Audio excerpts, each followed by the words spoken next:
JEE main 2021 का last attempt बाकी है।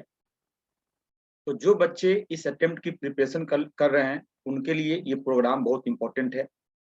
इस प्रोग्राम में बेसिकली क्या करेंगे, हम लोग क्वेश्चन बैंक डिस्कस करेंगे फॉर जेई मेन 2021। एक वीक में 5 लेक्चर होगा। Monday, Tuesday, Wednesday, Friday, Saturday. Timing होगी 7:15 टू 8:45 लाइव ऑन जूम। जो जूम आईडी है वो है 7035487075 और पासवर्ड जो है वो है वीडी गुरुकुल। वीडी गुरुकुल। जो भी लाइव क्लास जूम पे होगा उसको रिकॉर्ड करके यूट्यूब चैनल वीडी गुरुकुलम पे अपलोड कर दिया जाएगा। वीडी गुरुकुलम ये हम लोग का यूट्यूब चैनल है। इस पे सारे लाइव क्लासेस के वीडियो रिकॉर्डेड मिलेंगे, जिसको आप लाइक सब्सक्राइब कर सकते हैं। अब हम लोग क्या करेंगे उसके बाद देखें, जितने भी प्रीवियस ईयर क्वेश्चन पूछे गए हैं हम लोग हर एक चैप्टर को 2-2 लेक्चर देंगे। 2 लेक्चर में हम लोग क्या करेंगे, जितने भी फ्रीक्वेंटली आस्क्ड क्वेश्चन है, जिस कॉन्सेप्ट पे ज्यादा क्वेश्चन पूछा जाता है या सारे कॉन्सेप्ट में जितने भी कॉन्सेप्ट पे क्वेश्चन पूछे गए हैं, सारे कॉन्सेप्ट को बताते हुए हम लोग हर एक क्वेश्चन को डिस्कस करेंगे और साथ में हम लोग उस चैप्टर का एक क्विक रिवीजन भी करेंगे। जितने भी आज तक क्वेश्चन पूछे गए हैं उस सारे क्वेश्चन को डिस्कस किया जाएगा। मान के चलो कि एक क्वेश्चन 10 तरह का सिमिलर क्वेश्चन पूछा गया है, तो हम 3-4 डिस्कस करेंगे, क्योंकि सिमिलर क्वेश्चन से तो बार बार बताएंगे नहीं, और ये बताएंगे ये सिमिलर क्वेश्चन है तो ये क्वेश्चन ज्यादा पूछने की प्रोबेबिलिटी है, उसको बताया जाएगा। तो आज का जो पहला चैप्टर है वो है यूनिट और डायमेंशन। ये हमारा आज का पहला टॉपिक है, unit and dimension and measurement. ये नाम एनसीईआरटी में लिखा हुआ है तो हम यूनिट मेजरमेंट बोल रहे हैं। इसमें 3 पॉइंट पढ़ना है। एक थोड़ा ब्रीफ डिस्कशन करते हैं। पहला पॉइंट यूनिट है, दूसरा पॉइंट डायमेंशन है और तीसरा पॉइंट मेजरमेंट है।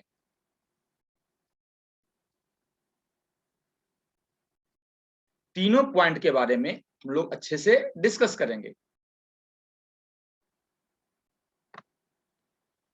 तो सबसे पहले समझें कि यूनिट क्या होता है। तो 5-5 मिनट देख लेते हैं क्या पढ़ना है, तो तुम जान पाएंगे इस चैप्टर में है क्या। इस चैप्टर का थोड़ा फंडामेंटल देख लेते हैं, बाकी तो फॉर्मूला आपको याद ही होगा, आपको याद भी करना है।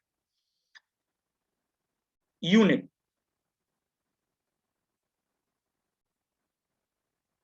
कोई भी फिजिकल क्वांटिटी है, कोई भी फिजिकल क्वांटिटी उठा लो, लेंथ उठा लो, टाइम उठा लो, फोर्स उठा लो, एक्सीलरेशन उठा लो, हर एक फिजिकल क्वांटिटी का कुछ ना कुछ यूनिट होता है, ठीक है ना। Every physical quantity has some unit. तो समझे यूनिट का मतलब क्या है। अगर लेंथ का यूनिट अगर लेंथ का यूनिट मीटर है तो आप बताएं कि आप 1 मीटर से क्या समझते हैं। कोई आपको 1 मीटर बोल दिया तो आप 1 मीटर से क्या समझते हैं। जैसे ही कोई बोला 1 मीटर तो आपके मन में एक ख्याल आ गया, अच्छा इतना दूरी होगा, ये 1 मीटर है। जैसे ही कोई बोला 2 मीटर, अच्छा 2 बार इतना इतना, ये 2 मीटर है। और एग्जांपल लेते हैं कि सपोज दैट कि मान के चलो कि आपसे कोई बोले कि आपको 500 मीटर चलना है तो आप पैदल चल लोगे। लेकिन कोई बोले कि आपको 5 किलोमीटर चलना है तो पैदल नहीं चलोगे, या तो आप कोई रिक्शा ले लोगे या ऑटो ले लोगे, या आपके पास साइकिल है उससे जाओगे, आपके पास बाइक है उससे जाओगे। लेकिन अगर वही कोई बोले कि आपको चलना है 200 किलोमीटर, तो अगर आपके पास कार है तो कार का यूज करोगे, नहीं तो बस का यूज करोगे। मतलब डिस्टेंस को देख देख के हम लोग अलग अलग चीज यूज कर रहे हैं। हमें पता है ये कम दूरी है, हमें पता है ये थोड़ा उससे ज्यादा दूरी है, हमें पता है कि ये और ज्यादा दूरी है। तो कुल मिलाकर हमें 1 मीटर का आइडिया है कि 1 मीटर में कितना दूरी होता है। ये तो हम 500 मीटर का आइडिया लिए, 500 मीटर का मतलब 1 मीटर का 500 टाइम, 5 किलोमीटर का मतलब 1 मीटर का 5000 टाइम। तो मेरे मन में कैलकुलेशन आ गया, क्या यूज करे, साइकिल यूज करे या बाइक यूज करे या हम बस यूज करें, क्योंकि हमें जैसे 200 किलोमीटर लगा, ये इस बार साइकिल से तो नहीं कर सकते हैं, इस बार बस ही लेना पड़ेगा। तो हमें 1 मीटर का आइडिया है। तो हम वही बोलना चाह रहे हैं कि 1 मीटर को कैसे डिफाइन किया गया। ऐसे कुछ भी थोड़ी बोल दिया 1 मीटर, हम बोल दिए भाई 1 मीटर इतना मान लो, तो आप मान लोगे थोड़ी, किसने डिफाइन किया। तो कैसे डिफाइन किया गया, तो बोला क्या गया कि लाइट जो है 1/3 × 10⁸ में, 1/3 × 10⁸ में लाइट इतने टाइम में जो जितना चलेगा, लाइट इतने, एक्चुअली 2.99 ये सब है, लेकिन हम वो वैल्यू नहीं ले रहे हैं, एक अप्रोक्सीमेट वैल्यू ले रहे हैं। इतने टाइम में लाइट जितनी दूरी चलेगी वही आएगा 1 मीटर। सर लाइट ही क्यों लिया गया सर, क्योंकि हमारा स्पीड आपका स्पीड कांस्टेंट नहीं है। मे बी हम आज मेरा रफ्तार कुछ और होगा, कल मेरा रफ्तार कुछ और होगा, परसों कुछ और होगा। आप लाइट ही क्यों यूज किए सर 1 मीटर को डिफाइन करने के लिए, क्योंकि लाइट का रफ्तार कहीं बदल नहीं सकता है, चाहे इंडिया का बात करें, चाहे यूएसए का बात करें, चाहे पाकिस्तान का बात करें। तो लाइट को स्टैंडर्ड लिया गया 1 मीटर को डिफाइन करने के लिए। कैसे डिफाइन किया गया कि 1/3 × 10⁸ में जितना लाइट कवर कर लेगा, जितना दूरी कवर करेगा, तो उससे जो दूरी आएगी उसको हम 1 मीटर बोलेंगे, जिसको हम भी मानेंगे, जिसको आप भी मानिएगा, जिसको जिसको पूरा दुनिया माने।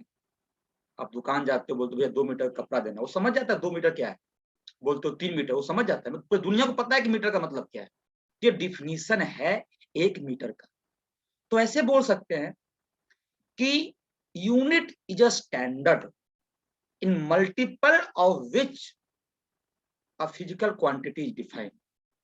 कैसे कि मान के जो हमने बोल दिया कि लेंथ इक्वल टू 5 मीटर, इसको बोल सकते हैं 5 × 1 मीटर। तो 1 मीटर के मल्टीपल में हमने लेंथ को डिफाइन, 1 मीटर का आइडिया होगा तभी तो 5 मीटर का आइडिया लगेगा। अच्छा थोड़ा सा और बात करते हैं, तो देखना है यहाँ पे कि सोचो कि अगर आप पढ़े होगे कैलोरीमेट्री, उसमें 1 कैलोरी को डिफाइन किया गया है। 1 कैलोरी क्या होता है, 1 कैलोरी क्या है, हीट का यूनिट है। तो सर 1 कैलोरी से हम क्या समझे, 1 कैलोरी का मतलब कितना हीट, इतना ही, इतना ही या इतना ही। ऐसे ही मान को चलो कि आपको लेंथ का मास का यूनिट क्या होता है, 1 केजी। तो अगर मार्केट में जाओगे सब्जी खरीदने के लिए, आपने सब्जी खरीदा, मानो भिंडी खरीदा या आलू खरीदा 1 केजी, तो अगर वो 500 ग्राम दे देगा तो तुम्हें आइडिया लग जाएगा यार भाई तुमने कम दिया यार, मानते 500 ग्राम से थोड़ा सा कम दिया है। हाँ बोलो, कोई डाउट है क्या, अब बोल सकते हैं आप लोग। सर वर्नियर कैलिपर और screw gauge explain deeply please. Vernier caliper और स्क्रू गॉज आप सुन ले, टोटल अपने को 22 एक्सपेरिमेंट पढ़ने हैं, टोटल अपने को 22 एक्सपेरिमेंट पढ़ने हैं, और एक्सपेरिमेंट से सवाल आता है। तो 22 एक्सपेरिमेंट हम एक ही साथ कराएंगे, मेरा पूरा डिफाइंड किया हुआ है मेरा पूरा पास कि कैसे कैसे लेक्चर चलेगा। तो लेक्चर हम अपने अकॉर्डिंग चलाएंगे। आज जो होगा वो यूनिट एंड मेजरमेंट होगा। क्लियर है, हम क्या बोल रहे हैं, हमने पूरे लेक्चर को डिफाइन करके रखा है। 22 एक्सपेरिमेंट है और 22 एक्सपेरिमेंट से सवाल आते हैं। वो एक्सपेरिमेंट में vernier caliper, screw gauge, lens displacement method, बहुत सारे हैं। उस सारे एक्सपेरिमेंट को सिर्फ वर्नियर कैलिपर स्क्रू गॉज ने जो 22 एक्सपेरिमेंट दिए हैं जिस जेईई मेंस में सवाल आता है, वो सारे के सारे बात करें। क्लियर है, ओके। तो जो भी जिसको भी डाउट पूछना है वो चैट के थ्रू पूछेगा, एक बात ध्यान रखना है। हाँ सभी लोग चैट के थ्रू पूछेंगे, हम 2 मिनट के बाद 4 मिनट के बाद रिस्पॉन्ड कर देंगे। अच्छा तो हम क्या बोल रहे थे भाई, तो हम बोल ये रहे थे कि सोचो कि अगर आपको एक, आप समझे यूनिट का मतलब क्या होता है, 1 कैलोरी। तो हमने जैसा केजी केजी का बात बोल रहे थे, तो अगर 1 kg की जगह 500 ग्राम दे देगा तो तुमको आइडिया लग जाएगा। हाँ, 950 ग्राम देगा तो आइडिया नहीं लगेगा, लेकिन 500 ग्राम देगा तो आपको आइडिया लगेगा। मतलब बचपन से कोई आपके माथे में डाल दिया कि 1 kg का मतलब इतना, तो तुम समझ गए अच्छा 1 kg को बचपन से आपके माथे में डाला है। तो किसने डिफाइन कर दिया 1 kg को, जैसे हम 1 मीटर को डिफाइन किए और सेम 1 kg को भी डिफाइन कर किए हैं। तो समझो 1 कैलोरी को कैसे डिफाइन किए हैं। 1 कैलोरी अगर हीट का यूनिट है तो इसका डेफिनेशन कैसे है, आप पढ़े भी होंगे। बोला गया कि 1 ग्राम पानी को 1 डिग्री से बढ़ाने के लिए, वो भी टेम्परेचर है 14.5 टू 15.5, जे एडवांस में सवाल पूछा है। हम लोग 1 ग्राम पानी को 1 डिग्री बढ़ाने के लिए जितना हीट देना पड़ेगा। सब पानी ही क्यों लिया गया, क्योंकि पानी प्योर H2O हर एक जगह सेम। जो यहाँ आप बोलोगे सर हम आयरन को गर्म करेंगे, तो आयरन हर एक जगह सेम नहीं है, तो यहाँ का इम्प्योरिटी अलग, वहां का इम्प्योरिटी अलग, लेकिन पानी प्योर H2O हर एक जगह सेम। बोला कि 1 ग्राम पानी को 1 डिग्री बढ़ाने के लिए जितना हीट देना पड़ेगा वही 1 कैलोरी। क्लियर है। तो हमने 1 कैलोरी को डिफाइन कर दिया। 1 ग्राम पानी लिया, उसका टेम्परेचर 1 डिग्री से बढ़ा दिया, हमें इतना हीट देना पड़ा, तो मुझे अच्छा यही 1 कैलोरी है। तो 5 कैलोरी होगा तो 1 कैलोरी को 5 से मल्टीप्लाई कर देंगे। तो कहने का सेंस ये है कि हर एक फिजिकल क्वांटिटी का एक यूनिट डिफाइन किया गया, स्पेशली फंडामेंटल का। 7 फंडामेंटल क्वांटिटी है, 7 तो फंडामेंटल फिजिकल क्वांटिटी है, सबका एक यूनिट डिफाइन किया गया है। ठीक है ना। वो एक स्टैंडर्ड है इन multiple of which physical quantity is defined. ये कहानी है यूनिट का, कि आपको जब तक 1 मीटर का, 1 kg का, 1 न्यूटन का फील नहीं होगा तब तक उसके मल्टीपल का आप फील ले ही नहीं पाओगे। अब हम लोग थोड़ा सा आगे बढ़ते हैं कि सर डायमेंशन का मतलब क्या है। तो देखिए ध्यान से, डायमेंशन तो थोड़ा ज्यादा नहीं, 5-5 मिनट हर एक पे, 5 मिनट 6 मिनट, उसके बाद हम लोग क्वेश्चन पे आ जाएंगे। फिजिकल क्वांटिटी 2 तरह का होता है। लोग बोलते हैं 3, लेकिन बेसिकली 2 तरह, 3 किताब में लिखा होता है कि फंडामेंटल होता है, एक डेराइव्ड होता है, और होता है एक सप्लीमेंट्री। सप्लीमेंट्री में 2 आते हैं, एक रेडियन एक स्टेरेडियन, प्लेन एंगल और सॉलिड एंगल। ये अलग बात है, ठीक है, बाद में आया। मेनली हम 2 फंडामेंटल और डेराइव्ड का बात करेंगे। फंडामेंटल मीन्स फंडामेंटल, बेसिक, मास बेसिक है, लेंथ बेसिक है, टाइम बेसिक है। तो 7 फंडामेंटल क्वांटिटी होते हैं, 3 मैकेनिक्स में आता है, मास, लेंथ, टाइम। फंडामेंटल क्वांटिटी अपने आप में एक डिफिनीशन, उसको डिफाइन करने के लिए दूसरे क्वांटिटी का जरूरत नहीं पड़ा। मास को डिफाइन करने के लिए हम फोर्स का यूज नहीं करते हैं, मास को डिफाइन करने के लिए हम एक्सीलरेशन का यूज नहीं लेते हैं, वो अपने आप में एक डिफिनीशन। और सही लेंथ और सही टाइम। लेकिन अगर हम डेराइव्ड का बात करें तो डेराइव्ड क्वांटिटी को डिफाइन करने के लिए, डिस्क्राइब करने के लिए, एक्सप्लेन करने के लिए आपको फंडामेंटल का यूज लेना पड़ेगा, लाइक फोर्स। तो फोर्स को डिफाइन करने के लिए फंडामेंटल का यूज लेना पड़ा, force equal to mass into acceleration. तो ये मास फंडामेंटल है लेकिन एक्सीलरेशन फंडामेंटल नहीं है। तो एक्सीलरेशन को फंडामेंटल में चेंज करो तो लिखोगे वेलोसिटी बाई टाइम, कुछ इस टाइप का।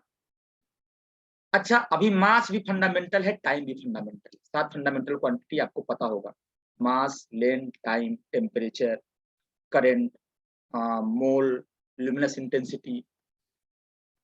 अभी वेलोसिटी भी फंडामेंटल नहीं है, इसको भी चेंज करते हैं, m/t इंटू, यहाँ क्या हो जाएगा, लेंथ बाई टाइम। वेलोसिटी का मतलब होता है लेंथ बाई टाइम। अब देखो ये क्या आ गया, mL/t²।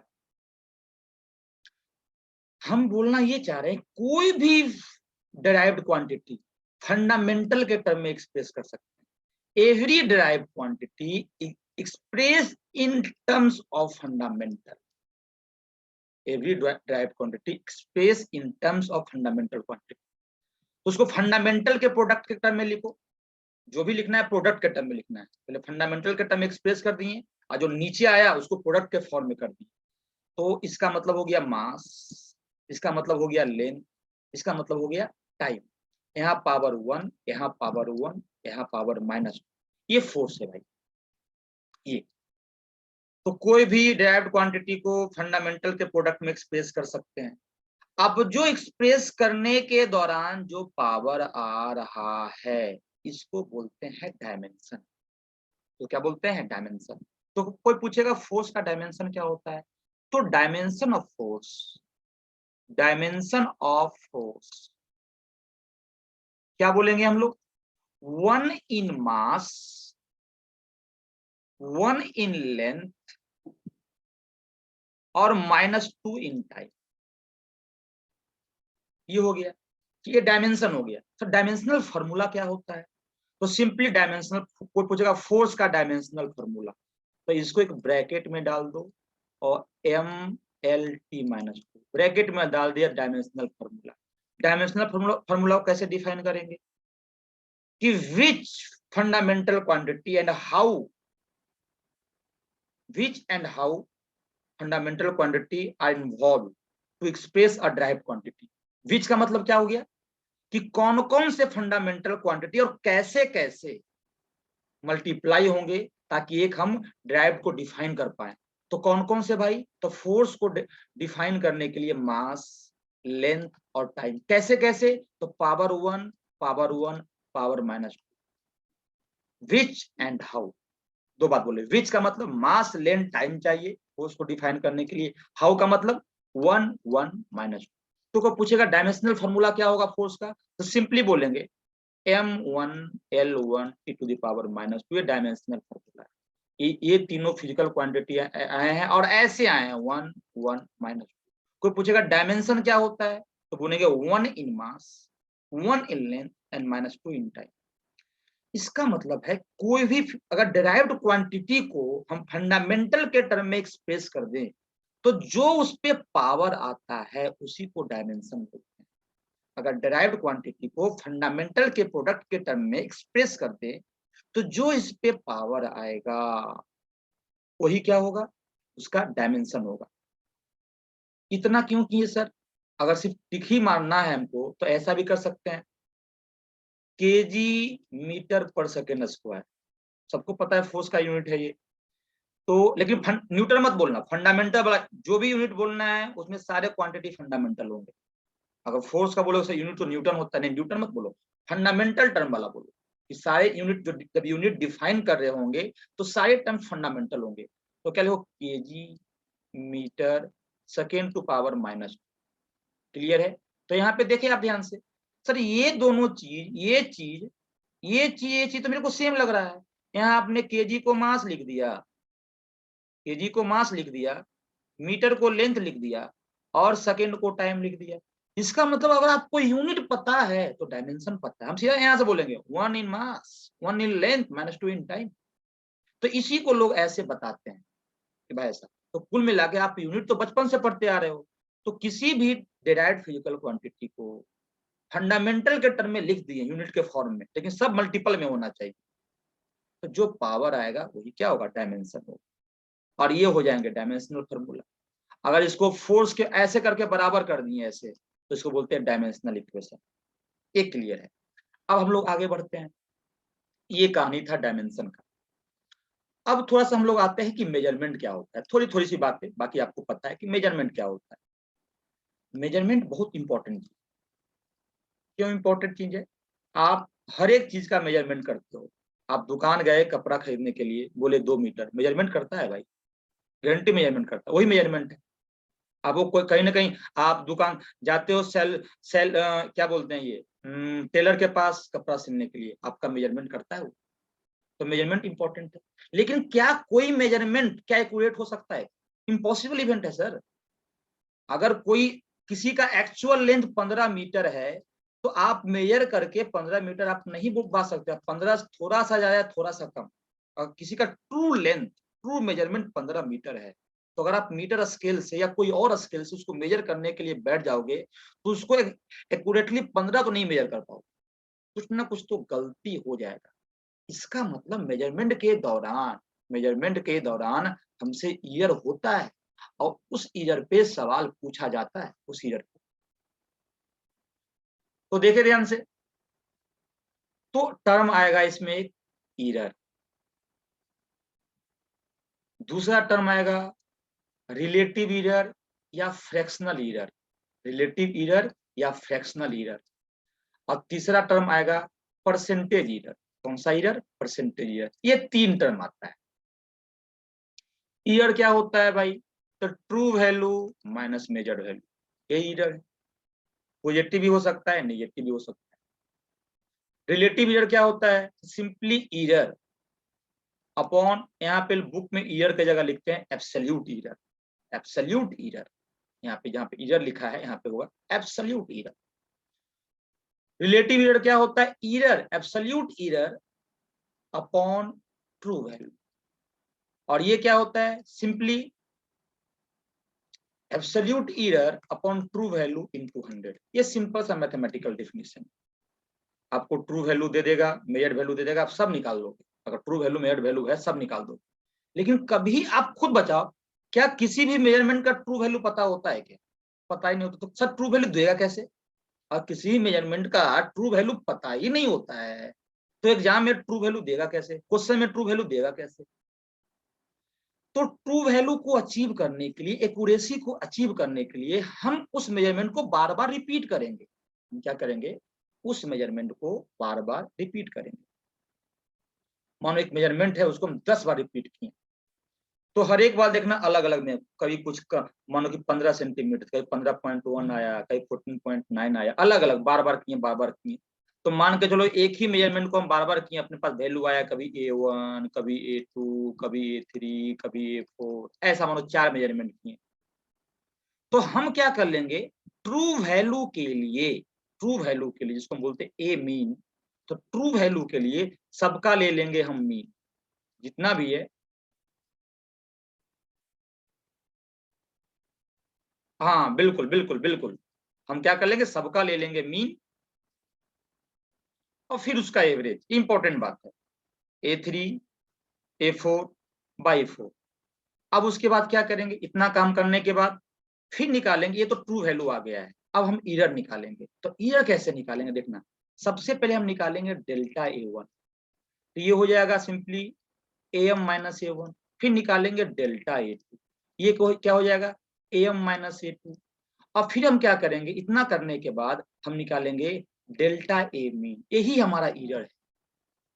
हम सबके लिए, एक तो मेरा ट्रू वैल्यू आ गया है, तो true value minus first observation, फिर true value minus second observation, इस टाइप से। क्लियर है क्या? हाँ बिल्कुल बिल्कुल। तो तो इसको ठीक है, इसको बुक का नाम है मीन डेविएशन। हमने क्या बोला? बुक का नाम मीन डेविएशन है। तो हम बोलना ये चाह रहे हैं आपको कि सबका क्या करेंगे हम? डेल्टा A1, फिर डेल्टा A2, फिर डेल्टा A3, अब फिर निकालेंगे सब एवरेज। तो सबका delta A1 plus delta A2 plus delta A3, सबका एवरेज 4 टर्म है, 4 ऑब्जर्वेशन बाई 4। तो यही जो टर्म आएगा इसी को बोलते हैं ईरर, इसको मीन ईरर या मीन डेविएशन जो बोल लो इसको, ठीक है ना? तो बोले कोई रिजल्ट, सर रिजल्ट क्या होगा? हम रिजल्ट में क्या लिखेंगे? रीडिंग में क्या लिखेंगे? रिजल्ट में लिखेंगे ए mean plus minus delta A mean, true value उसमें प्लस माइनस इतना डेविएशन हो। यही कहानी। क्या करेंगे? 4 ऑब्जर्वेशन, अगर उसको हम बार बार रिपीट करेंगे, जितना बार रिपीट करेंगे उतना एक्यूरेसी की तरफ जाएंगे। रिपीट करने के बाद सबका ले लेंगे मीन, मीन लेने के बाद मतलब वही हमारा, उसी को हम मान लेंगे ट्रू है।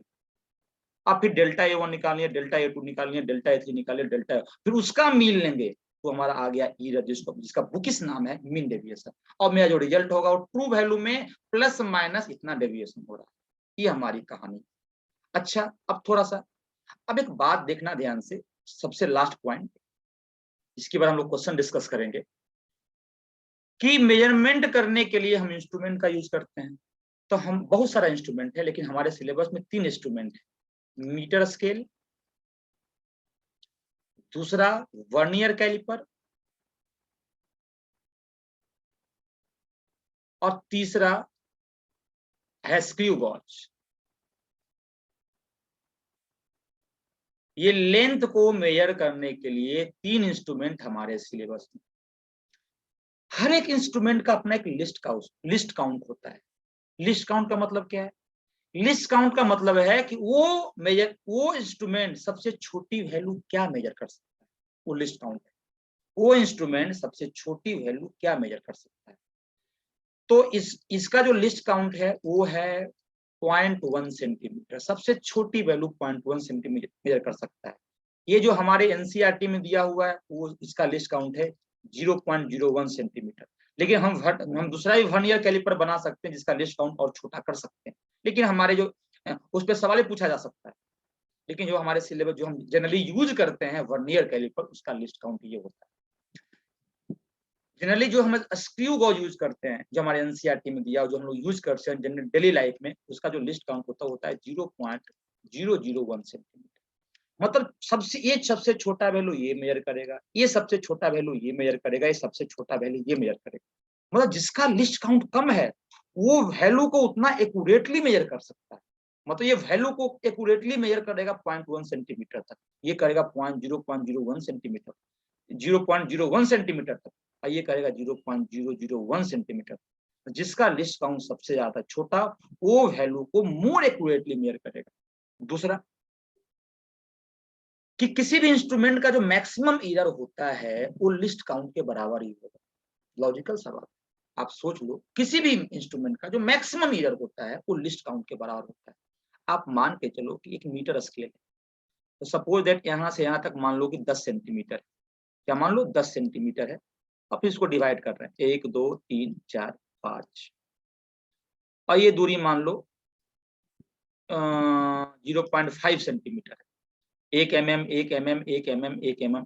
अब मानो कोई एक लेंथ है, मानो यहाँ तक देना है, इसको हम मेजर करना चाहते हैं। ये 0 से 10 सेंटीमीटर है। अब सोचो ये यहाँ पे लाई आ गया, अब यहाँ पे आ गया, तो आपने बोला 10 सेंटीमीटर और 0.1 सेंटीमीटर 0.1 सेंटीमीटर, तो आपने बोला 10.2 सेंटीमीटर।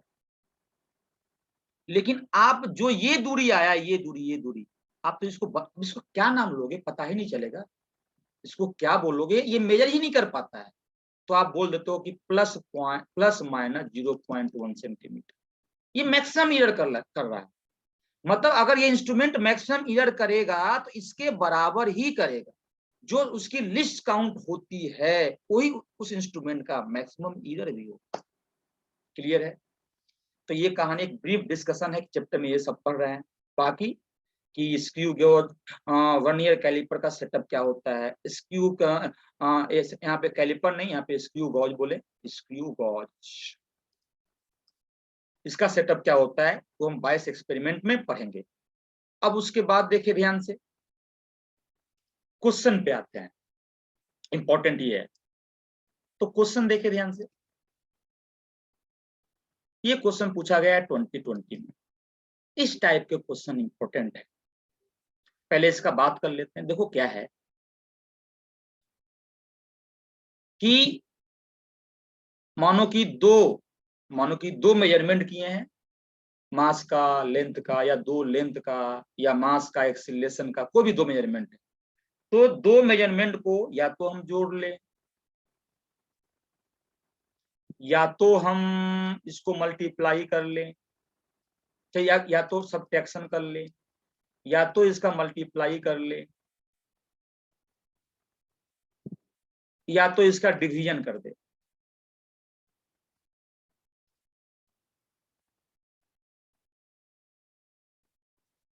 या तो इसका हम क्या कर दे, इसका हम डिवीजन कर दे।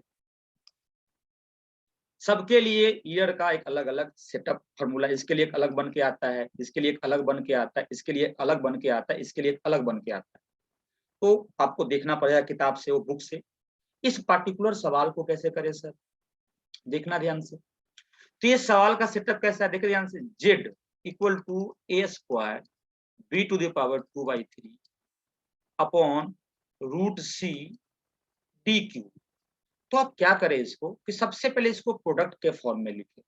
तो लिख लेंगे A square B to power 2/3 C to the power -½ और डी टू द पावर -3। अब क्या करते हैं, दोनों तरफ लॉग लेते हैं, इधर भी लॉग, तो जैसे इधर लॉग लोगे, ये पूरे का लॉग लोगे, तो a into B into C into D, तो log A plus log B plus log C plus log D. जब इसको आप दोनों तरफ डिफ्रेंशिएट करोगे तो आएगा यहाँ पे dz बाई जेड, यहाँ पर आएगा 2 into D A by A plus 2/3 into D B by B plus यहाँ है माइनस, लेकिन आपको लेना है प्लस ईयर के लिए, हाफ DC बाई सी। यहाँ भी है माइनस, लेकिन ईयर के लिए आपको प्लस लेना है, 3 DD बाई डी। इसको क्या बोलते हैं? डीजेड का मतलब क्या है? आखिर सर ये डीजेड क्या है? ये भी ईयर, लेकिन ये छोटे ईयर को रिप्रेजेंट कर रहा है। देखो सारे ईयर बहुत छोटे हैं, 2%, 1.5%, 4%। तो ये है रिलेटिव ईयर इन जेड, ये है रिलेटिव ईयर इन ए, ये है रिलेटिव ईयर इन बी, ये है रिलेटिव ईयर इन सी, और ये है रिलेटिव ईयर इन डी। तो अगर हम 100 से मल्टीप्लाई कर दे तो परसेंटेज ईयर चला आएगा। क्या चलेगा? Percentage year. तो भाई सोचोगा इसको लाना है परसेंटेज ईयर इन जेड, तो 2 इंटू DA बाई ए का मतलब कितना दिया हुआ है? 2%। 2/3 D बाई डी कितना दिया हुआ है? 1.5%। DC बाई सी कितना दिया हुआ है? 4%। और +3 ये कितना दिया हुआ है? 2.5%। तो क्या अपने पास आंसर आ गया? 4% प्लस, यहाँ देखिए क्या आ गया, यहाँ पे 1%, यहाँ आ गया +2%, और यहाँ आ गया 7.5%। तो क्या हो गया यहाँ पे? 7, 2, 6, 1, 7। इसका मतलब क्या आ गया? 14.5%। सिंपल सा। सबसे इंपॉर्टेंट बात, इस टाइप के सवाल बहुत बार पूछे जाएंगे। नहीं, ये ऐसा सवाल एक बार नहीं, जेईई मेंस पता नहीं कितना बार पूछा है, बहुत बार पूछा है। इस टाइप के सवाल को आपको ध्यान में रखना है। टोटली क्या होता है कि एक ऐसा बन सकता है, एक ऐसा बन सकता है, आप इसको भूल जाए। अब सबसे बेस्ट ऐसा ध्यान रखें, एक ऐसा सेटअप हो सकता है कि x to power a, y to power b, z to the power c। इसको एक 3 सेटअप के लिए आप ध्यान रखें। एक प्लस में क्या करते हैं, माइनस में क्या करते हैं, और इसमें क्या करते हैं कि इसमें मल्टीप्लाई, डिवीजन और पावर तीनों केस आ गया। मल्टीप्लाई, डिवीजन, पावर तीनों के लिए। तो ये प्लस माइनस के लिए एक सेटअप होता है और इसके लिए एक सेटअप होता है। इसका फॉर्मूला आप देख सकते हैं। अगला सवाल डिस्कस करते हैं हम लोग। इसमें क्या है?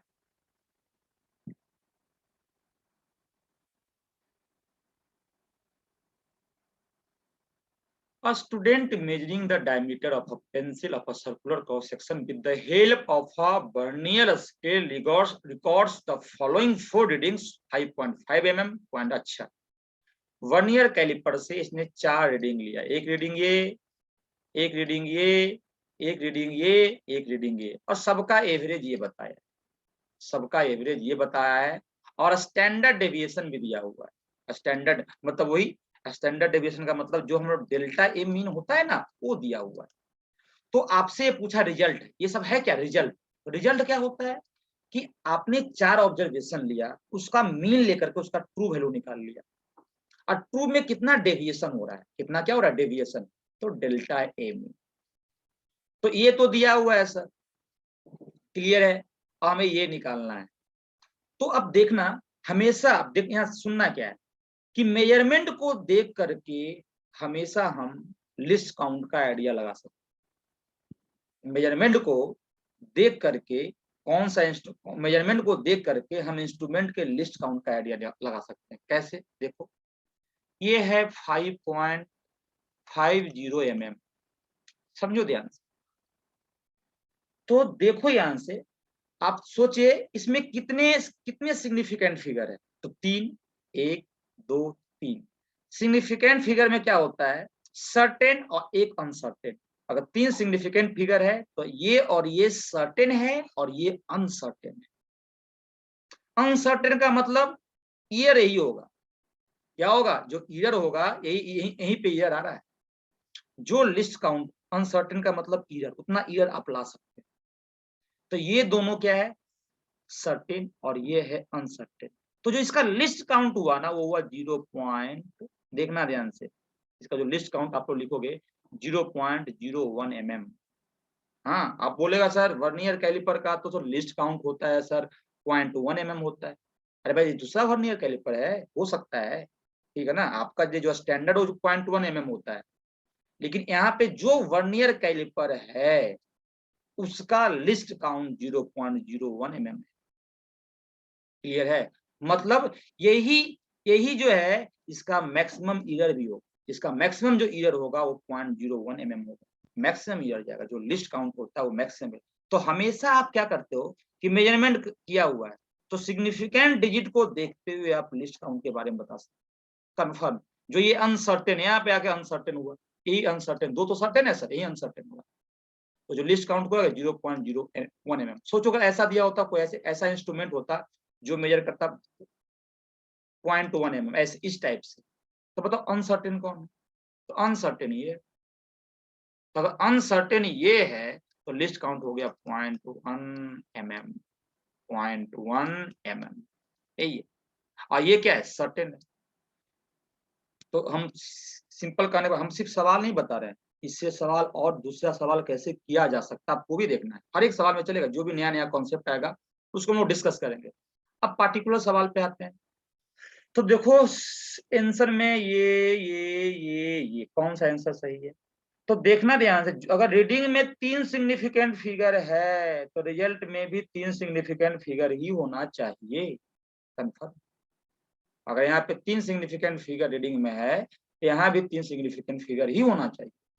तो सर अब देखो क्या कैसे करेंगे, तो 5.5375 जो लिखा हुआ है इसमें हम क्या करेंगे, इस दोनों को हम क्या करेंगे, रिमूव करेंगे।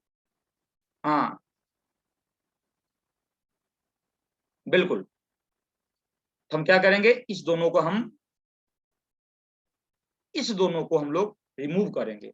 तो सो जिसको हम रिमूव कर रहे हैं, 7 को हटा रहे हैं 100 डिजिट को, तो 7 क्या है, 5 से ज्यादा है, तो अब सिंपली आ जाएगा 5.54। तो ये तो आपकी लगभग ट्रू वैल्यू आ गई है। अब सोचो प्लस माइनस, तो आप देखें लिस्ट काउंट, ये मैक्सिमम ईरर है, तो भाई ईरर में भी हमको बस 2 ही अंक दिखाना है, बस यही डेसिमल के बाद बस यही 2 पॉइंट होना चाहिए। तो सोचो आप यहाँ पर कितना दिया, 0.07, मतलब इस तीनों को आपको हटा देना है, ड्रॉप करना है आपको। तो 3 क्या है, 5 से कम है, तो क्या हो गया, प्लस माइनस 0.07, है कि नहीं, 0.07। तो ये सब आपको सीखना पड़ेगा।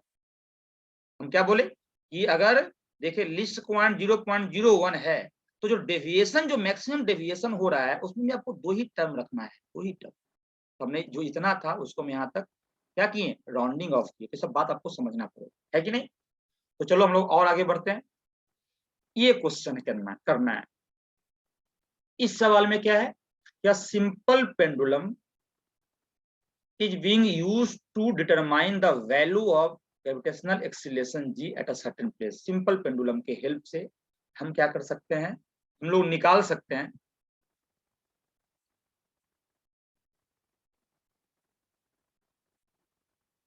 वो बिल्कुल सही है, आपकी बात एकदम बिल्कुल सही है कि 0 पॉइंट के पहले होता है तो वो नहीं लेते हैं। वो आपकी बात, जो आपने बात बोला है वो बिल्कुल सही है, लेकिन हमने वो बात थोड़ी बोला, हमने वो बात बोला ही नहीं। हमने क्या बोला, आपने बोला कि सर ये सिग्निफिकेंट फिगर में तो ये लेंगे ही नहीं। हमें यहाँ पे वो बात नहीं बोल रहे हैं, हम वो बात बोल ही नहीं रहे हैं। हम बोले हैं कि 2 टर्म लिखेंगे, हम वो बात बोले हैं। हम सिग्निफिकेंट फिगर में इसका बात किए हैं। हमने क्या बोला, हम 2 टर्म लिखेंगे, यहाँ 3 टर्म नहीं लिख देंगे। क्लियर है। आपने बोला कि अगर मान के चलो ये इसका लिस्ट काउंट ये है, तो मेरे पास जो मैक्सिमम ईरर आएगा 0.02, 0.03, 0.04, और वो ऑप्शन में दिया हुआ है तो हम वही लिखेंगे। क्या क्लियर है आपको? हाँ, तो नेक्स्ट क्वेश्चन में आप आए। तो नेक्स्ट क्वेश्चन क्या है कि सिंपल पेंडुलम की हेल्प से हम किसी पॉइंट पे जी की वैल्यू कैलकुलेट कर सकते हैं। कैसे? अगर मेरे पास स्टॉप वॉच है, तो सिंपल पेंडुलम के एक ऑसिलेशन का टाइम निकाल सकते हैं। अगर मेरे पास स्टॉप वॉच है तो सिंपल पेंडुलम के एक टाइम पीरियड का, एक ऑसिलेशन का हम टाइम पीरियड निकाल सकते हैं। सर आ गया सर, लो लेंथ हमें पता है, स्ट्रिंग का सिंपल पेंडुलम जो उसका हमें लेंथ पता है वो भी आ गया, तो जी आ गया ना जी। लेकिन जो जी, सोचो हमने ये निकाल लिया स्टॉप वॉच से, लेंथ पता है तो जी आ गया। लेकिन सोचो इसको निकालने में और इसको निकालने में हमसे ईयर हो गया, हमसे क्या हो गया, ईयर हो गया। तो गारंटी है कि जी को भी निकालने में हमसे ईयर हो जाएगा। तो ही पूछा है कि बोला ये है कि 40 ऑसिलेशन में 50 सेकेंड लगा है और 1 सेकेंड का रेजोल्यूशन है, मतलब यही ईरर है। मतलब 50 सेकेंड जब मेजर किया तो उसका 1 सेकेंड का रेजोल्यूशन आया, मतलब वही ईरर है। तो कोई पूछेगा जब हमने t इक्वल टू अगर 50 सेकेंड लिए तो बताओ हमसे ईरर कितना, ईरर का मतलब चेंज, फाइनल माइनस इनिशियल, उसको हम लिख रहे हैं dt, ये ईरर है। ये आ गया 1 सेकेंड, 50 सेकेंड में 1 सेकेंड का ईरर। क्लियर है? अब सोचिए, अब आप बता दे, लेंथ दिया हुआ है 25 सेंटीमीटर, लेंथ दिया हुआ है 25 सेंटीमीटर, किसका? 25.0 सेंटीमीटर, ये लेंथ दिया हुआ। तो आप बता दे कि लेंथ में ईरर, मैक्सिमम ईरर क्या आएगा, इस लेंथ के मेजरमेंट में मैक्सिमम ईरर क्या होगा। तो जैसे ही मेजरमेंट दिया हुआ तो मेजरमेंट को देख करके हम लिस्ट काउंट का आइडिया लगा ले। ये दो सर्टेन है सर, एक अनसर्टेन है, यही है लिस्ट काउंट। तो जो लिस्ट काउंट आया है सर इस इंस्ट्रूमेंट का, जिस इंस्ट्रूमेंट से ये मेजर किया गया है वो है 0.1 सेंटीमीटर, मतलब हमने मीटर स्केल से मेजर किया है, मतलब डिजिट को देखते ही बोल दिए अच्छा हाँ सर ये मैक्सिमम ईरर यहीं पे आ रहा है सर 25.0, 25, मतलब यही अनसर्टेन है। जो अनसर्टेन है हम वही मैक्सिमम, वही ईयर होता है और वही लिस्ट काउंट भी होता है। तो जो लिस्ट काउंट होता है उतना ही अनसर्टेनिटी भी आ जाएगा, उतना ही ईयर भी आएगा। तो इसका लिस्ट काउंट ही आ गया। तो भाई मैक्सिमम ईयर क्या आएगा, डीएल क्या आएगा, डीएल चेंज इन लेंथ, ये ईयर को रिप्रेजेंट कर रहा है, ये आ गया 0.1 सेंटीमीटर। ऐसा हो गया। अब लिखेंगे हम लोग फॉर्मूला कि time period equal to 2 pi under root L Y G. अब स्क्वायरिंग कर दीजिए, स्क्वायरिंग करते ही T square equal to 4 pi square into L Y G. अब हमें बात करनी है जी को, तो जी को ले जाएंगे एक साइड, तो आ गया 4 pi square L upon T square.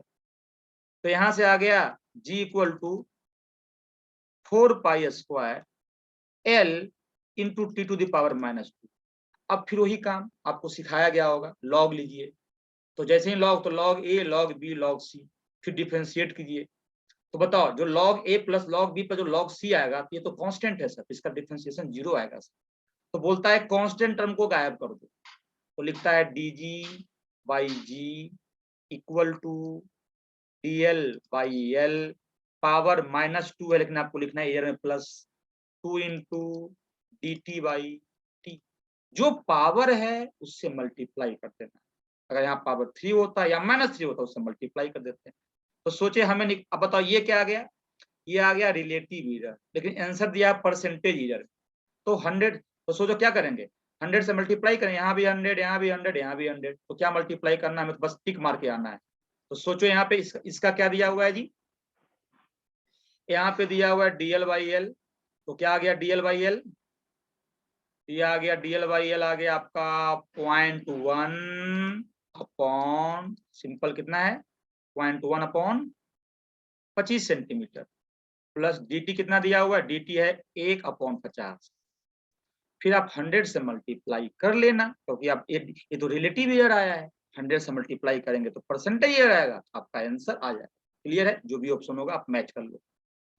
तो आप देख रहे हो ये प्रोडक्ट वाला फॉर्म, ये मानो कि एक कोई सपोज दैट कोई मेजरमेंट एक्स कोई मेजरमेंट मान लेते हैं पी है, तो P equal to X to power A, Y to the power B, J to the power C. इस टाइप का क्वेश्चन बहुत बार पूछा जाता है। तो इस टाइप के क्वेश्चन का आपको error, relative error, percentage error निकालने के लिए आना चाहिए। क्लियर है? हम लोग नेक्स्ट आगे बढ़ते हैं।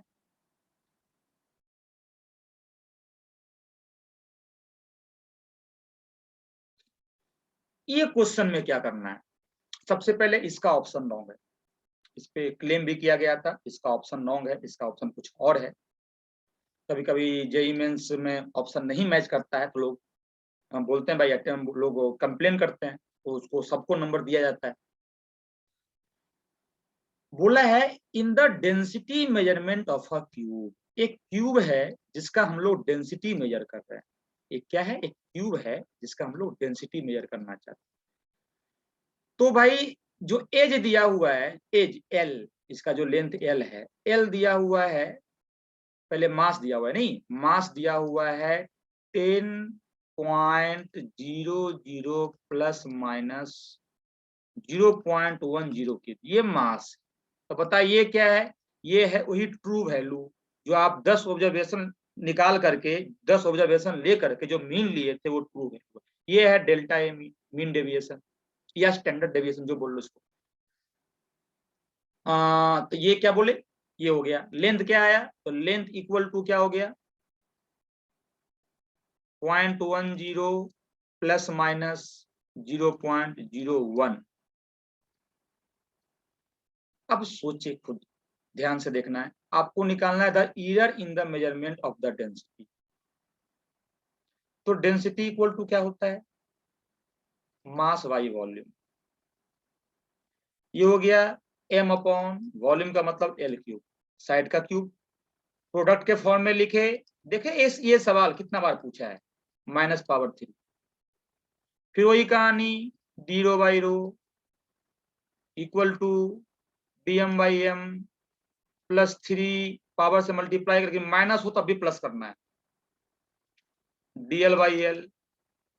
तो बताओ हमें चाहिए ईरर, हमें रिलेटिव ईरर नहीं चाहिए, हमें बस ईरर चाहिए। तो पूछा है बस ईरर, तो ये क्या हो जाएगा simply dm/m +3 dl/l into rho. Sir DM क्या है, तो भाई डीएम जो आपका है, यही तो है डीएम, यही तो है ईरर आपका, तो 0.10। सर डीएल क्या है, तो डीएल 0.01। क्लियर है। अच्छा उसके बाद अब आपको ये डेंसिटी निकालना है, तो डेंसिटी क्या होगा, तो डेंसिटी होगा simply mass by volume L का क्यूब।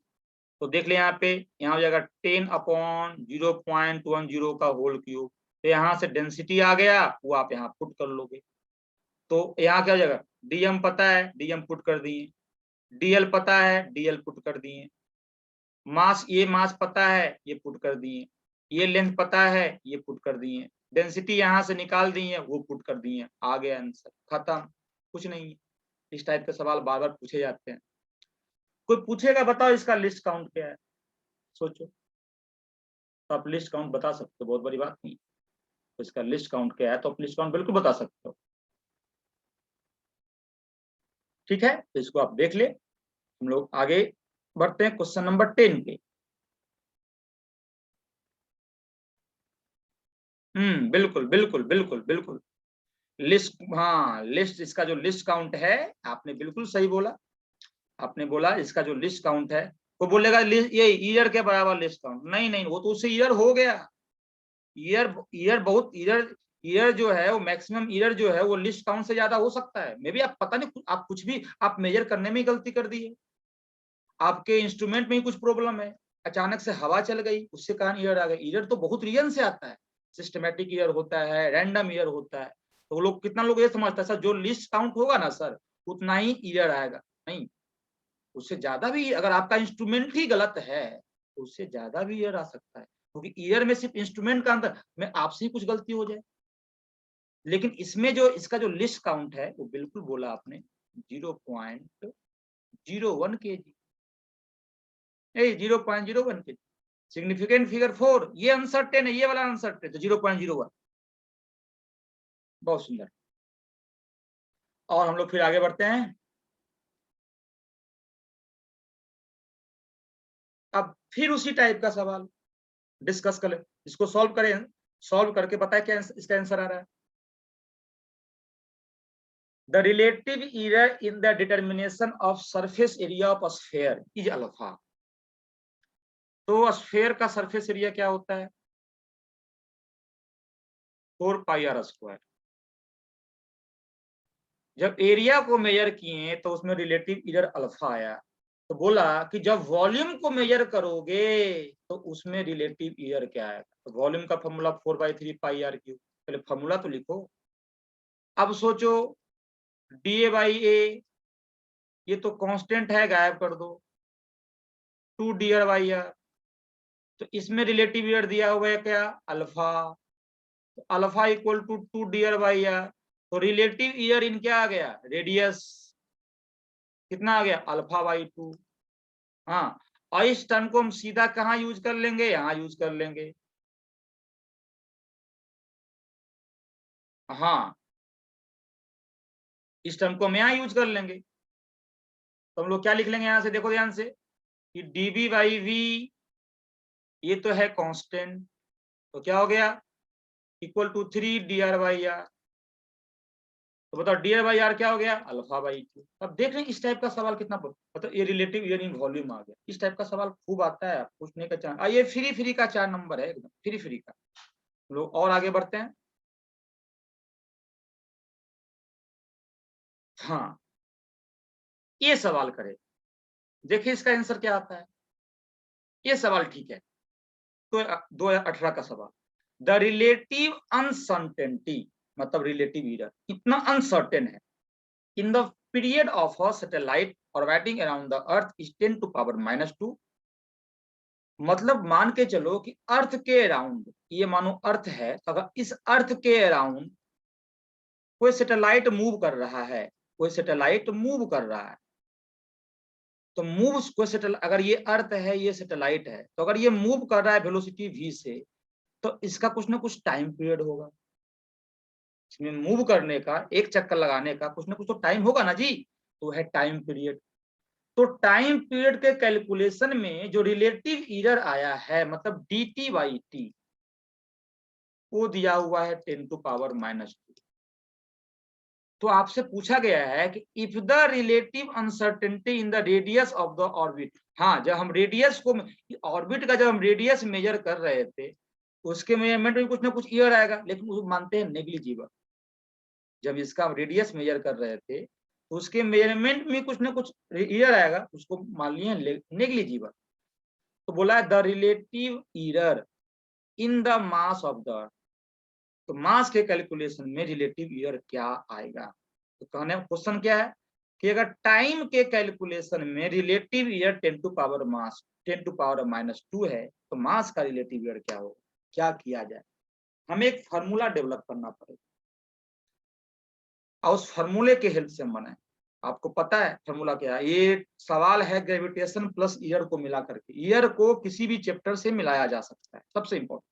अब बोलो, मान के चलो कि इसको मेरा इच्छा करेगा इसको मिला देंगे रेजिस्टेंस में, मेरा इच्छा करेगा इसको मिला देंगे लेंस में, 1/v plus 1/u equal to 1/f, क्योंकि v को जब मेजर करेंगे उसमें ईयर हो सकता है, u को करेंगे में उसमें ईयर हो सकता है। तो इसको किसी भी चैप्टर में मिलाया जा सकता है। 0.01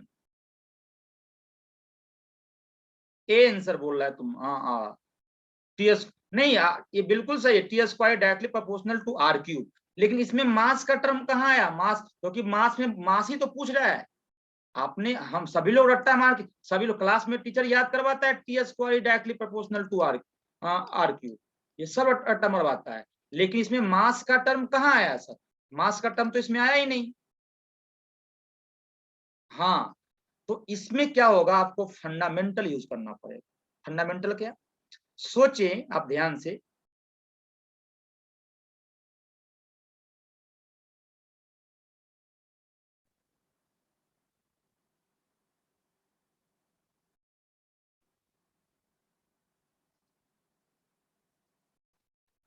इधर लग रहा होगा सेंट्रीपिटल फोर्स, इसका मास मान लेते हैं कैपिटल एम, इसका मास मान लेते हैं small M.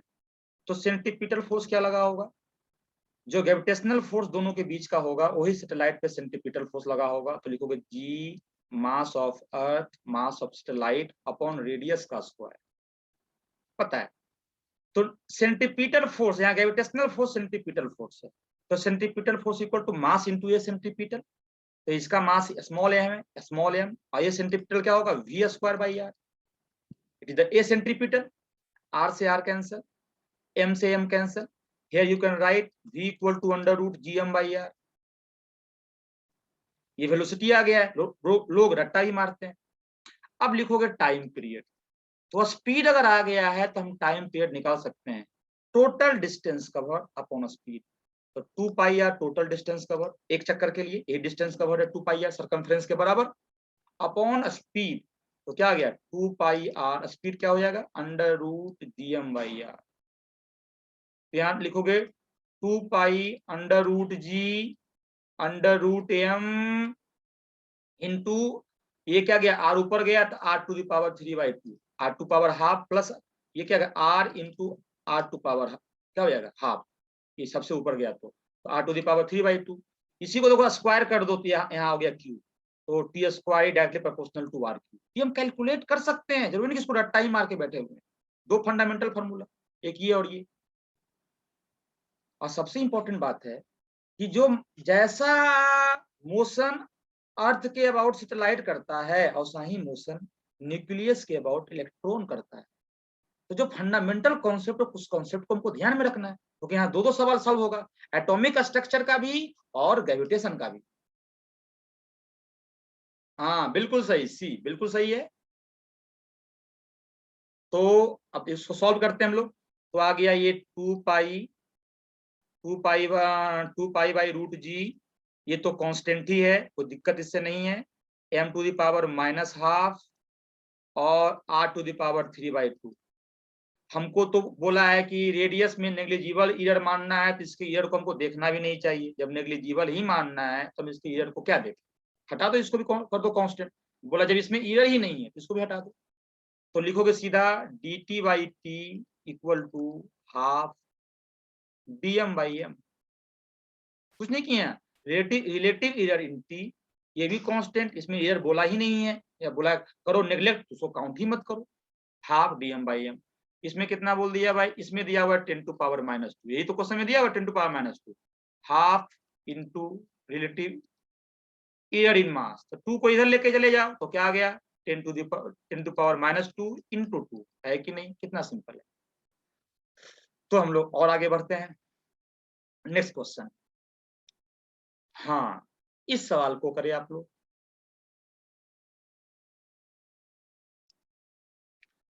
A student measures the time period of 100 oscillations of a simple pendulum 4 times। 4 time क्यों किया होगा, ताकि एक्यूरेसी को अचीव करे। बार बार मेजरमेंट किया, उसका मीन ले लिया, तो उसी को मान लेता है एक्यूरेट वैल्यू, ट्रू वैल्यू। तो भाई क्या हो जाएगा भाई, हम अगर ए मीन का बात करें, इसी को हम लोग एज्यूम करते हैं, एज्यूम ट्रू वैल्यू। कि ट्रू वैल्यू हमें क्या पता क्या होगा, तो हम एक ही मेजरमेंट का एक कोई लेंथ है या जो भी है, हम बार बार उसका ऑब्जर्व, एक ही मेजरमेंट का बार बार करते हैं, रिपीट करते हैं एक ही मेजरमेंट के लिए 10 बार 20 बार 50 बार, और सबका मीन ले लेते हैं। तो हो गया, क्या होगा देखो ध्यान से, 90 प्लस 91 प्लस 95 प्लस 92/4। देखो क्या आता है। कैलकुलेटर का यूज कोई नहीं करेगा, हम यूज कर सकते हैं, आप लोग नहीं कर सकते हैं, बिल्कुल नहीं कर सकते हैं। एग्जाम में कैलकुलेटर का यूज किया नहीं जाता है। इसमें आ गया सिंपली 90 प्लस 91 प्लस 95 प्लस 92/4, और 92 ही आया है, ये 92 आ गया। सी आपने बोला, सी आंसर है। 1.8, 92 प्लस प्लस माइनस 1.8, सी बोल रहे हैं। देख लेते हैं, चेक कर लेते हैं क्या आता है। शायद इसका आंसर ए लग रहा है, इसका आंसर शायद ए है, ये 92 आया है। अब डेल्टा ए मीन निकालना है, तो पहले डेल्टा A1 निकाल लो, क्योंकि ईयर चाहिए। अब खुद देखे ना ध्यान से, अब ये दिया हुआ है, ये दिया हुआ है सिंपल सा, ये आप निकाल लें, ये ए मीन, ये आपका रिजल्ट है, तो आपको ये तो निकालना पड़ेगा ना, ये या ये और ये। तो ये कैसे निकालेंगे, तो सिंपली डेल्टा ए मीन निकालेंगे। ये क्या होता है, delta A1 plus delta A2 plus delta A3, सब में ईयर निकाल, डेल्टा A4/4। तो पहले में क्या आया, पहले में आ गया 92 माइनस 90 मतलब 2, फिर 92 माइनस 91 मतलब 1, फिर क्या आ गया 92 माइनस 95 मतलब -3, लेकिन हमको लिखना है प्लस में, हमको किसमें लिखना है, प्लस में, हमेशा प्लस में लिखें। ये आ गया 3, 92 माइनस 92 तो हो गया 0/4, ये हो गया क्या 3 2 5 5 1 6/4, 6/4। तो 6/4 का मतलब हो गया 3/2 का मतलब हो गया 1.5, 1.5। हाँ ठीक है, जो भी आ रहा है। तो आपको सबसे करीब लगा 1.8, तो आपने 1.8 बोल दिया। लेकिन देखें यहाँ पे ध्यान से, ये क्या हो गया, इसका आंसर बस चेक ही कर लेते हैं। मेरे को लगता है ए होना चाहिए, इसका आंसर ए होना चाहिए, ए होगा ही।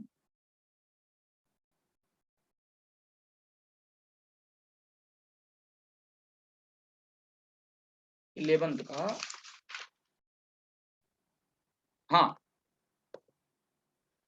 क्या कॉन्सेप्ट लगाया होगा। तो आपका जो रिजल्ट आया है, आपका जो रिजल्ट आया है वो हो गया सिंपली ए मीन 92 प्लस माइनस। अब देखो इसका यूज करना है, ये है आपका लिस्ट काउंट, ये आपका है लिस्ट काउंट। तो ठीक है, आपसे आया 1.5, लेकिन ये देगा या तो 1 सेकेंड का एरर या तो 2 सेकेंड का एरर।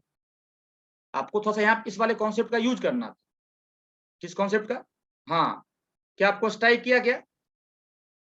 हाँ, तो नहीं आपने, ठीक है 1.5 आपने वो बात किया, कोई दिक्कत नहीं, होता है। हाँ बिल्कुल बिल्कुल बिल्कुल। तो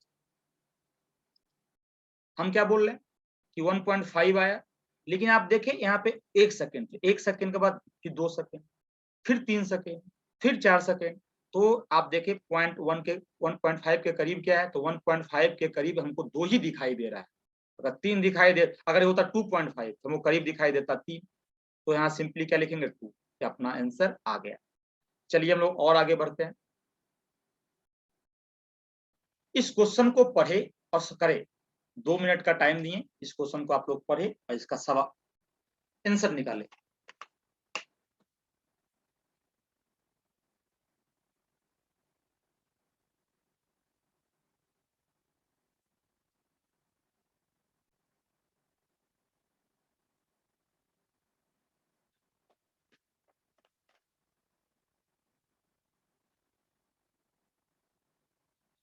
इसमें क्या होगा, स्टूडेंट, हाँ,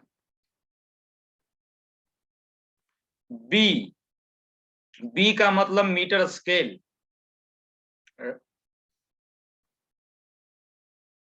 इसका आंसर शायद सी है। एक बार आप दोबारा ट्राई करें, इसका आंसर शायद क्या है, सी है। पहले हम इसको पूरा डिस्कस करते हैं, आप सॉल्व करें, डिस्कस करने आप भी आंसर निकालें, इसका आंसर सी कैसे आएगा, हम भी डिस्कस करते हैं। बोला student measure the length of a rod and wrote it as, length को लिखता है 3.50 सेंटीमीटर। अब इस मेजरमेंट को देख करके, इस मेजरमेंट को हम देख करके हम बता सकते हैं कि इसका लिस्ट काउंट क्या है। और लिस्ट काउंट मालूम चल गया तो हम बता देंगे हमने कौन सा इंस्ट्रूमेंट यूज किया था। कॉन्सेप्ट क्या है, इस मेजरमेंट को देख करके हम लिस्ट काउंट बता सकते हैं। तो भाई लिस्ट काउंट क्या होगा, सर ये अनसर्टेन है तो 0.01 सेंटीमीटर। अब इसको देखते ही बच्चा बोल देगा वर्नियर कैलिपर, नहीं नहीं नहीं नहीं नहीं नहीं नहीं नहीं, ये तो ठीक है स्टैंडर्ड है, लेकिन वर्नियर कैलिपर का भी लिस्ट काउंट इससे बदल सकते हैं।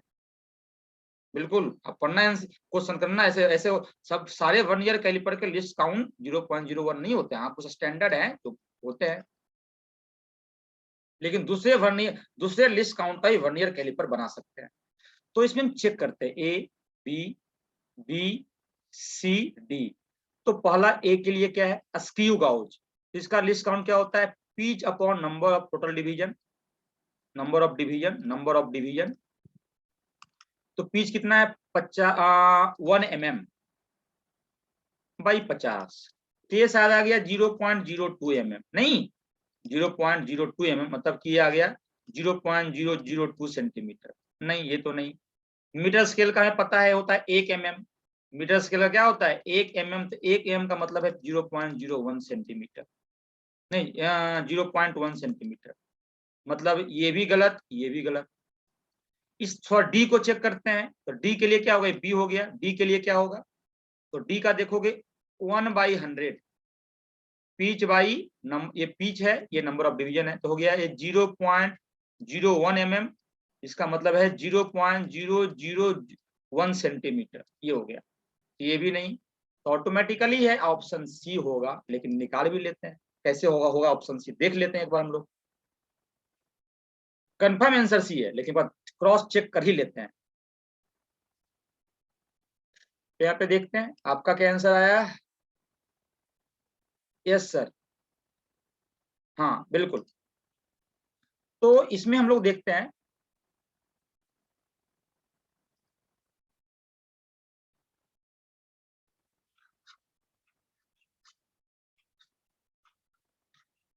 सी ऑप्शन को आप लोग सॉल्व करें, सी ऑप्शन ही आंसर क्यों है। बोला a vernier caliper where the 10 division in the vernier scale matches with 9 division in main scale and main scale has 10 and main scale has 10 division in 1 centimeter. List count जो होता है ये होता है length of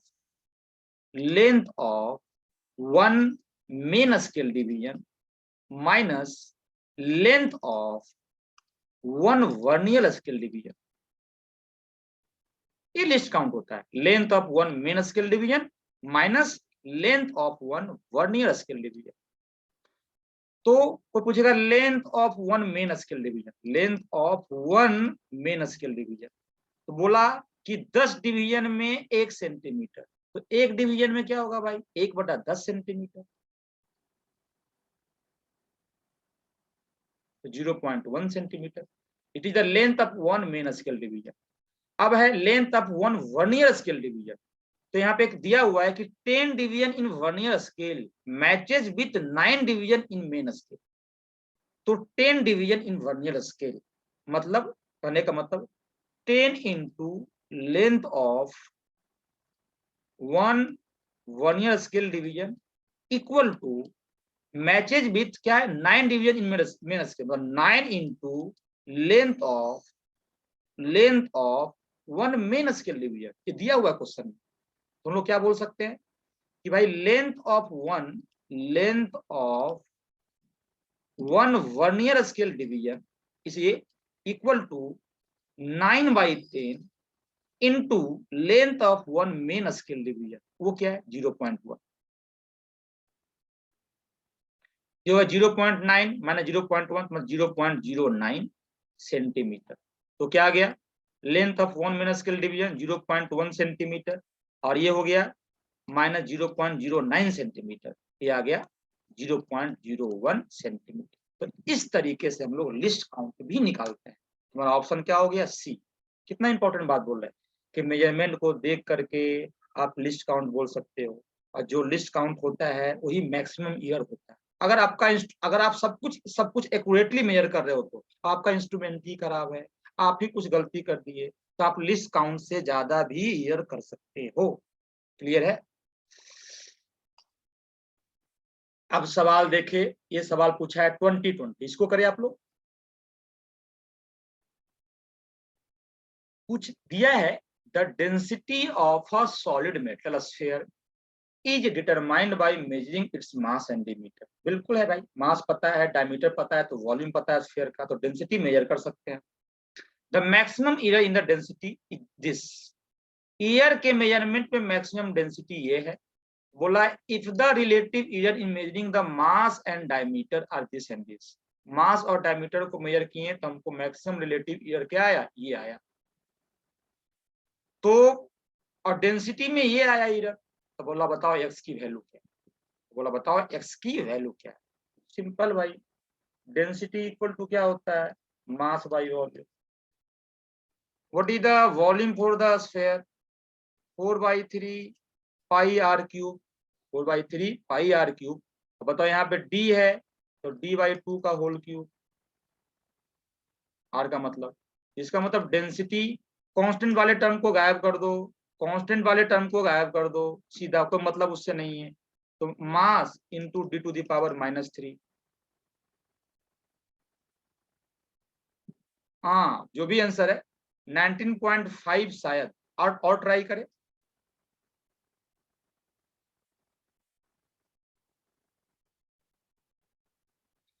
तो m into d⁻⁻3 ये अपने पास आया। अब क्या लिखोगे d rho by rho equal to dm/m plus 3 dd by D. बताओ dm बाई m क्या हो गया, ये आ गया, ये दिया हुआ है 6, dm बाई m क्या दिया हुआ है 6। 100 से मल्टीप्लाई कर दे तो परसेंटेज आप लिख लेंगे, परसेंटेज में जरूरत ही नहीं, इधर भी परसेंटेज, इधर भी परसेंटेज, यहाँ भी परसेंटेज, इधर भी 100, इधर भी 100, इधर भी 100, तो कितना, हमको बस टिक तो मारना है। यहाँ हो गया 6% plus 3 dd by D, diameter में 1.5। बताओ ये कितना आ गया, ये आ गया x बाई 100, तो आपका आ गया ये 6 और प्लस ये हो गया 4.5, मतलब आ गया 10.5, ये हो गया 4.5, तो 10.5 हो गया, और x बाई 100, तो आपका जो x आ गया वो आ गया 1050।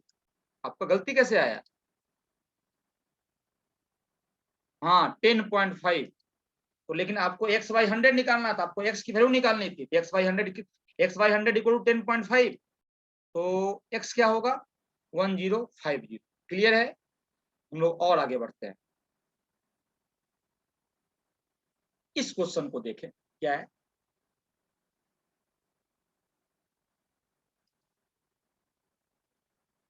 ये क्वेश्चन सिग्निफिकेंट फिगर से है। सिग्निफिकेंट फिगर, अभी तक बातें चल रही थी ईयर ईयर ईयर, ईयर में सिग्निफिकेंट फिगर का कॉन्सेप्ट क्लियर नहीं है तो ईयर का भी कॉन्सेप्ट क्लियर नहीं होगा। तो अगर सिग्निफिकेंट फिगर का कॉन्सेप्ट क्लियर करना है तब भी ईयर का भी कॉन्सेप्ट क्लियर होगा।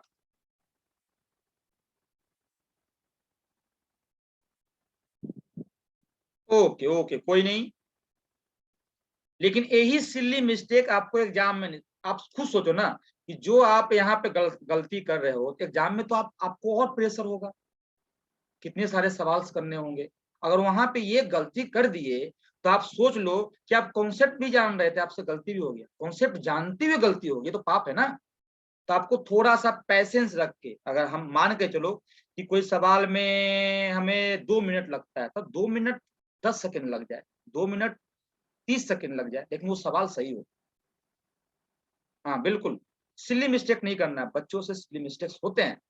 तो अगर आप कर, ऐसा नहीं कि बहुत रफ्तार में, ठीक है, अगर रफ्तार से आपसे आंसर गलत हो रहा है तो थोड़ा सा कम कर दो, जहां लग रहा है 2 मिनट वहां लगा 2 मिनट 5 सेकंड, कोई दिक्कत नहीं है। अच्छा, हम क्या बोल रहे थे अभी कि सिग्निफिकेंट फिगर अगर में दिक्कत है तो ईयर के सवाल में भी दिक्कत होंगी। ये सवाल सिर्फ सिग्निफिकेंट फिगर से, इसमें ईयर का कोई यूज नहीं है। तो देखिए, सिग्निफिकेंट फिगर बोला है कि ये एरिया ऑफ स्क्वायर है, ये क्या है, एरिया ऑफ स्क्वायर है। The area of such 7 square taken into the account. अगर ऐसा ऐसा 7 स्क्वायर ले ले तो उसका एरिया क्या होगा। अब बच्चों को लग रहा है कि इतना इजी सवाल कैसे पूछ दिया सर, इतना इजी सवाल कैसे पूछ दिया, नहीं, ये आपसे सिग्निफिकेंट फिगर पूछना चाहता है। तो देखिए 7 × 5.29, आप बताएं कि बताओ इस 7 का सिग्निफिकेंट फिगर क्या है, इनफानाइट। अब सोचो इनफानाइट क्यों, कांस्टेंट वैल्यू की सिग्निफिकेंट फिगर इनफानाइट होती है। 22/7 constant value infinite, 7 constant value, कोई भी कांस्टेंट वैल्यू है जो कांस्टेंट है वो, उसकी सिग्निफिकेंट फिगर इनफानाइट इंफिनिटी होती है। क्यों, वो कंप्लीट एक्यूरेट है, वो कंप्लीट एक्यूरेट है। कहने का मतलब अगर उसमें आप अनसर्टेन का बात करें तो लगातार लिखते जाओ 7.000, जितना जीरो इच्छा करना है, कभी कहीं कहीं अनसर्टेनिटी है ही नहीं, लिखते चलो पॉइंट के बाद, आपको जितना इच्छा करे लिखो ना। तो ये पॉइंट जितने भी जीरो हैं सब सिग्निफिकेंट फिगर में आते हैं, इसमें कोई अनसर्टेन हो ही नहीं रहा है ना, मतलब इसका सिग्निफिकेंट फिगर क्या, इन्फिनिटी है। मतलब सिग्निफिकेंट फिगर इन इन्फिनिटी है, बहुत एक्यूरेट वैल्यू है भाई, बहुत एक्यूरेट। क्यों बहुत एक्यूरेट, कांस्टेंट है सर। अब सोचो इसका सिग्निफिकेंट फिगर इन्फिनिटी है और इसका सिग्निफिकेंट फिगर 3 है, तो जब हम दो चीजों को मल्टीप्लाई करते हैं तो जो हमारा रिजल्ट आता है उसमें सिग्निफिकेंट फिगर क्या होगा। तो एक इंडिविजुअल टर्म ये और एक इंडिविजुअल टर्म ये, तो जिस इंडिविजुअल टर्म में मिनिमम सिग्निफिकेंट फिगर होगा वही रिजल्ट में सिग्निफिकेंट फिगर है। जिस इंडिविजुअल टर्म में मिनिमम सिग्निफिकेंट फिगर होगा, कितना बचा, 7 से मल्टीप्लाई कर दिया होगा, लेकिन आपको ये आइडिया नहीं होगा कि इसके पास इन्फिनिटी कैसे है, तो फील करना है इसको। तो इसके पास तो इन्फिनिटी है सर, और इसके पास 3 है, तो ये मिनिमम वाला है। तो रिजल्ट में भी सिग्निफिकेंट फिगर क्या होगा, जिसके पास मिनिमम है वही वाला होगा। फिर दोनों को मल्टीप्लाई करते हैं, आपको तो मल्टीप्लाई करना है खुद से, कोई कैलकुलेटर का यूज नहीं करना है। तो आगे हम यूज कर सकते हैं 5.29 इंटू 7, तो आ गया ये सिंपली 30.03। ये 37.03 आपका आंसर आया। लेकिन आप खुद सोचो कि एक बात बताओ, सिग्निफिकेंट फिगर 3 होगा या 4 होगा? जल्दी बताओ, आपसे तो गलती हो गया। आपने बोला बी। बताओ, सिग्निफिकेंट फिगर 4 है, लेकिन रिजल्ट में सिग्निफिकेंट फिगर 3 ही आना चाहिए, है कि नहीं? तो इसको हम ड्रॉप करेंगे, जिसको ड्रॉप करो 5 से कम है 37.0। क्या क्लियर है? जानते हुए सवाल गलत हो गया।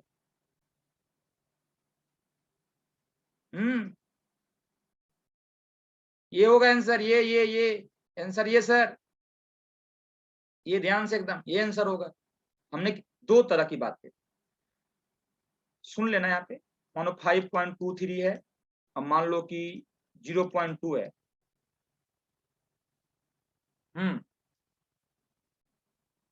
हाँ, ये जोड़ने और घटाने का रूल पे देखो, अगर दोनों को जोड़ा जाए तो बताओ 5.3 और 0.2, 5.3 और 0.2 का रिजल्ट क्या होगा? 5.43। अब देखिए, जब जोड़ते हैं तो रिजल्ट में वो सिग्निफिकेंट फिगर आता है जब जोड़ते हैं। तो जब भी जोड़ना का बात आए तो आप देखिए हमेशा डेसिमल के बाद, रिजल्ट में भी और इंडिविजुअल में भी, जब भी जोड़ने का बाद आए, जोड़ने का बात या घटाने का बात हो, तो हमेशा डेसिमल के बाद। देखो इसमें क्या दिख रहा है? 2। इसमें क्या दिख रहा है? 1।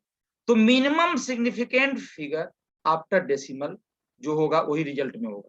तो 2 है, तो रिजल्ट में डेसिमल के बाद एक ही सिग्निफिकेंट फिगर होगा। देख ले आप इस पॉइंट 2 में, डेसिमल के बाद एक सिग्निफिकेंट फिगर है, तो रिजल्ट में भी डेसिमल के बाद एक सिग्निफिकेंट फिगर होगा। तो आपको 3 को ड्रॉप करना पड़ेगा, तो 5.4। अगर ये हो जाता, सोचो अगर ये होता 6, यहाँ 5 होता।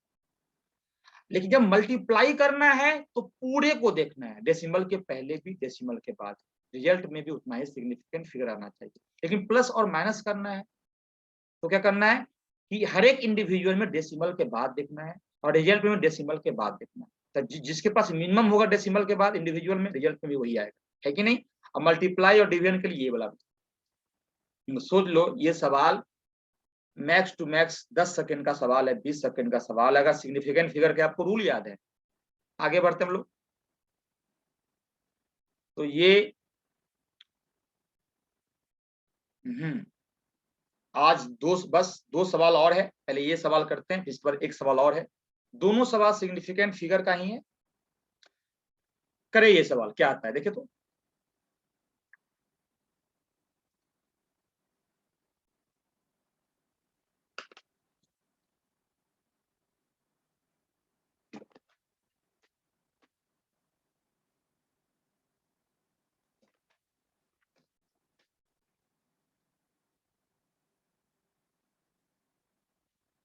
क्या किया जाए? बोला था diameter and height of a cylinder are measured by a metre scale to be. Diameter, तो डायमीटर को जो हमने मेजर किया है वो है, ये आपका दिया है ईरर, और ये आपका दिया है ट्रू वैल्यू। और आपने जो हाइट को किया है मेजर, वो दिया हुआ है 34.2.1। ये भी सेंटीमीटर, ये भी centimetre. what will the value of its volume in appropriate significant figure? बढ़िया सवाल, एकदम बढ़िया सवाल।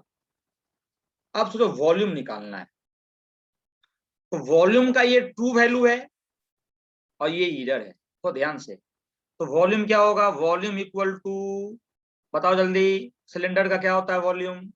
पाई आर स्क्वायर एच। तो पाई आर की जगह d/2 का इंटू एच, तो क्या आ गया?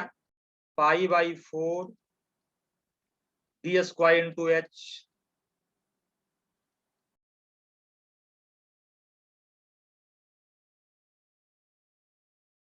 पाई आर स्क्वायर एच। हाँ, तो आर की जगह डी बाई टू, आर की जगह क्या होगा, डी बाई टू। अब सोचो कि आपके पास जो रिजल्ट होगा, आपका जो रिजल्ट होगा, वो रिजल्ट क्या होगा, वो रिजल्ट होगा v plus minus delta v, या dv लिख लो, स्मॉल ईयर छोटा होता है तो उसको dv बोल सकते हैं।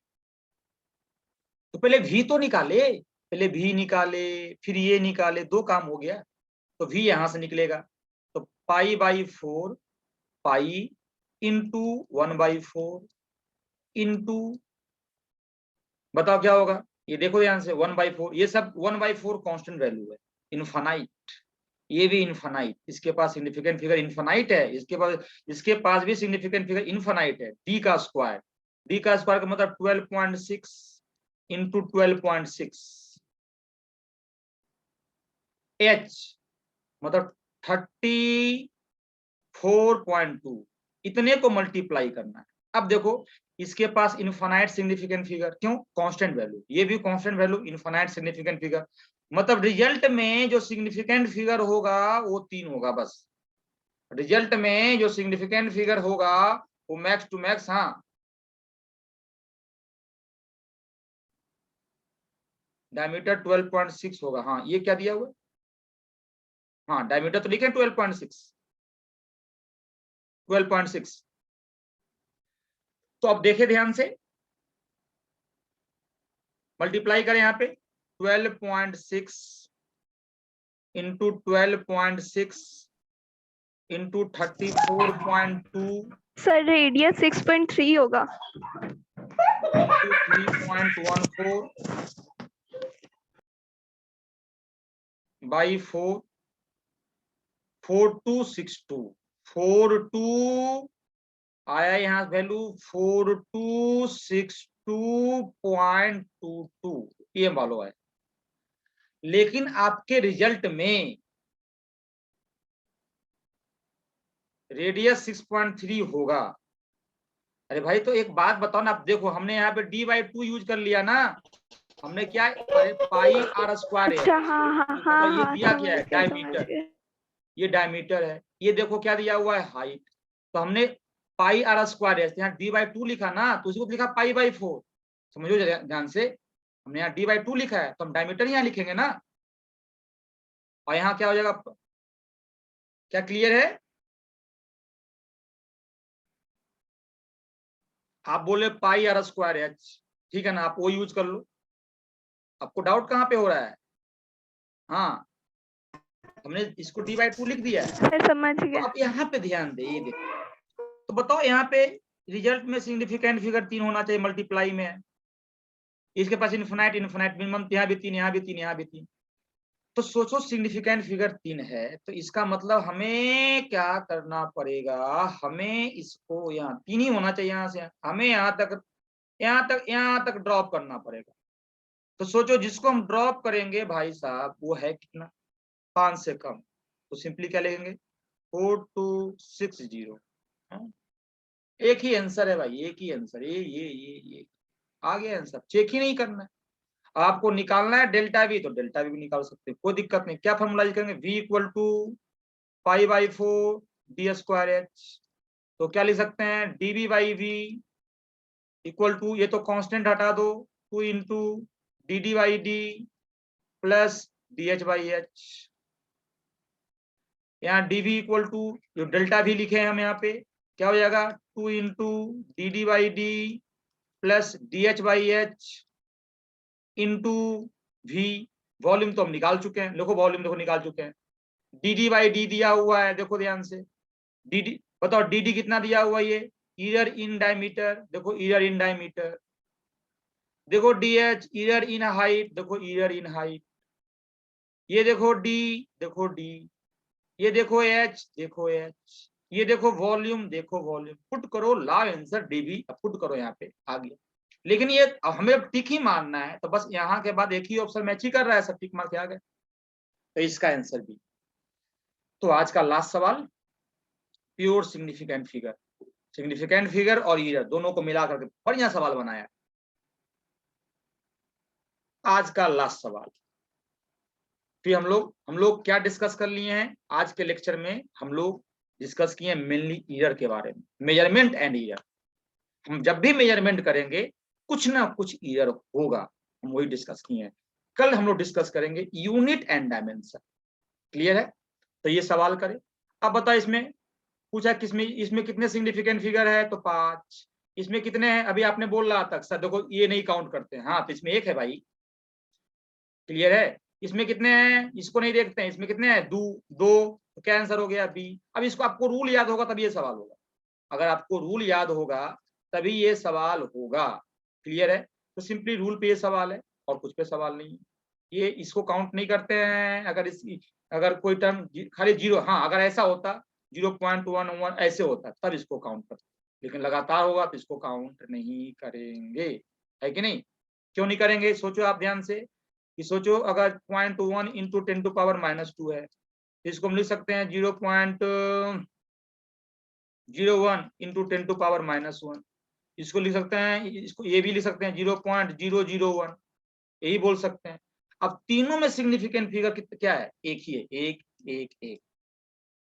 क्लियर है? ये सब बातें किताब में दी होती है, आपको पढ़ाया भी गया होगा। तो आज का लेक्चर हम लोग यहीं पर रोकते हैं, फिर कल इसी टाइम में आपका ये लेक्चर होगा। टाइम बता दिया गया है। हमारे चैनल को जरूर लाइक करें, सब्सक्राइब करें, वीडियो गुरुकुलम। तो आज यहीं पे खत्म करते हैं।